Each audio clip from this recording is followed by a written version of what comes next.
The FDA has authorized hyaluronic acid, often known as viscosupplementation, for the treatment of knee osteoarthritis. Hyaluronic acid is a naturally occurring chemical that acts as a lubricant and shock absorber in joints. The concept behind these injections is that by injecting a material that provides cushioning and reduces bone-on-bone contact, they would temporarily restore the knee's natural function. Individual reactions vary, but many people report months of relief, if not a year or more. If conservative therapies like physical therapy or basic analgesics like NSAIDs have failed to relieve your osteoarthritis-related knee pain, talk to your doctor about being assessed for this treatment. But what can you expect if you get a knee gel injection? Knee viscosupplementation is usually a simple operation that may be done in a clinic. Only a competent healthcare provider should administer these injections. At Kaba Pain, we'll assess you, your medical records, imaging, and pain symptoms to rule out alternative causes of knee pain and confirm that the gel injection will provide you with adequate relief. After that, you'll be ready to go on the day of your surgery. The doctor will numb the knee joint with a modest quantity of local anesthetic after preparing it in a hygienic manner. An X-ray or ultrasound may be used to guide a tiny needle into the knee joint,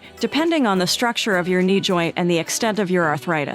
The gel will be applied slowly and gently after the joint has been accessed. The needle is then withdrawn, and a tiny bandage is placed over the injection site. This operation does not require IV sedation or a driver because just a little quantity of local anesthetic is necessary. So, what do you have to look forward to following your knee injection? Depending on the kind of gel used, you may have immediate relief and be able to repeat the injection as needed, or you may need a brief series of several injections to provide the best long-term comfort. There is a minor risk of bleeding, infection, or injury to your knee joint, as with any operation. These are uncommon dangers, and the most typical adverse effect is moderate post-procedural discomfort that goes away in a few days. Check out the first link in the description to learn a 5-minute secret ritual that relieves knee pain. And subscribe for daily videos helping you feel well. Thanks for watching.